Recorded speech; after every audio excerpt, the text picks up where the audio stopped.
Hello parents, मैंने ये video आपको ये बताने के लिए बनाया है कि अभी बच्चों के एग्ज़ाम्स ओवर होने वाले हैं। आपको एक लंबा वेकेशन मिलने वाला है।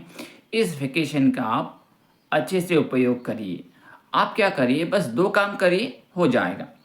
आप अपने बच्चों की सभी किताब निकालिए, उसमें से आप अपनी मर्ज़ी से कोई एक लेसन निकालिए और उसको रीडिंग करने दीजिए।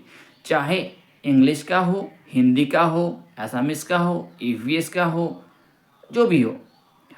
मेरा मानना है कि आप तो सभी बुक से एक-एक लेसन उसको रीडिंग करने दीजिए। अगर वो रीडिंग कर पा रहा है या फिर पा रही है तो वेल एंड गुड, बहुत अच्छी बात है। अगर वो रीडिंग नहीं कर पा रहा है या पा रही है तो उसको मदद की ज़रूरत है। मैं ऐसा नहीं बोल रहा कि उसको मेरे पास लेके आइए, मैं सिखा दूँगा। आपका बच्चा जहाँ पे ट्यूशन जाता है या फिर आप खुद ही पढ़ा सकते हैं, उसको थोड़ा-सा ध्यान देने की ज़रूरत है।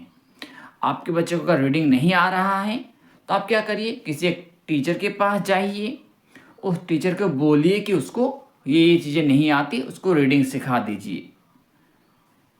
इसके बाद अगर आपके बच्चे को रीडिंग आता है तो आप और एक चीज़ टेस्ट कर सकते हैं।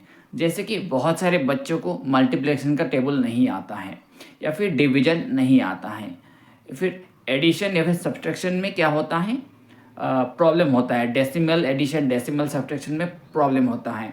तो आप क्या कर सकते हैं, आप खुद ही उसको दीजिए, मल्टीपल का टेबल पढ़ने के लिए दीजिए। आपको समझ में आ जाएगा कि पढ़ पा रहा है कि नहीं। फिर खुद से 2-4 डिवीजन दीजिए, करने को दीजिए, कर पा रहा है कि नहीं पता चल जाएगा। अगर ये सब चीज़ें अभी क्लियर नहीं होंगे तो बड़े क्लास में जाने के बाद उन्हें बहुत दिक्कत होने वाली है। तो सिर्फ 2 चीज़ें, अगर वो रीडिंग कर पा रहा है, रीडिंग करना का मतलब है कि सिर्फ हिंदी रीडिंग कर पा रहा है नहीं, इंग्लिश रीडिंग कर पा रहा है नहीं, हिंदी, इंग्लिश, असमीज़, ये 3 सब्जेक्ट रीडिंग कर पाना ही पड़ेगा।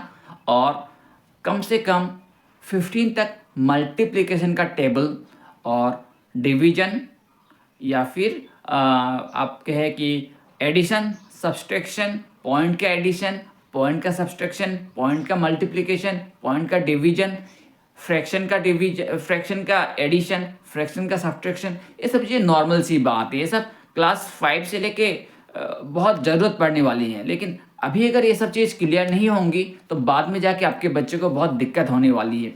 तो मैं ऐसा नहीं कह रहा कि मेरे पास लेके आइए, आपकी मर्ज़ी। आप मेरे पास लेके आओ, कोई दूसरे टीचर के पास लेके आओ, ये आपकी मर्ज़ी है। लेकिन ध्यान देना ज़रूरी है। इसके लिए बस क्या करना है, बुक उठाइए, एग्ज़ाम के बाद अपने बच्चे को क्या बोलिए, ये लेसन रीड कर, वो लेसन रीड कर, है कि नहीं।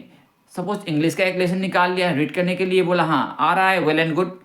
फिर ईवीएस का निकाल लिया, रीड करने को बोला, आ रहा है, वेल एंड गुड। हिंदी का निकाल लिया, रीड करने को बोला, आ रहा है, वेल एंड गुड। असमीज़ का आ रहा है, वेरी गुड।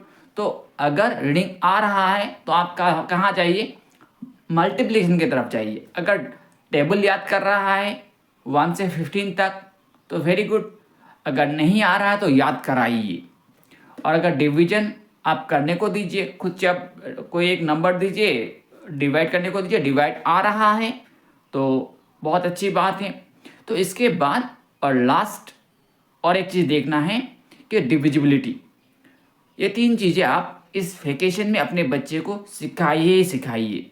आप मेरे पास लेके आ सकते हैं, दूसरे टीचर के पास लेके जा सकते हैं या फिर खुद भी सिखा सकते हैं। लेकिन ये 3 काम आपको करने ही हैं। अगर आप ये 3 काम करेंगे तो क्या होगा, अभी जो आपका बच्चा नेक्स्ट क्लास में जाएगा तो बहुत एडवांस हो जाएगा। नहीं तो क्लास में जो एक्सरसाइज के क्वेश्चन होंगे वो सॉल्व करते करते ये बेसिक जो है, बेसिक चीज़ रह जाता है और बच्चों को प्रॉब्लम होती है। तो ये 3 चीज़ों पर ध्यान दीजिए। धन्यवाद।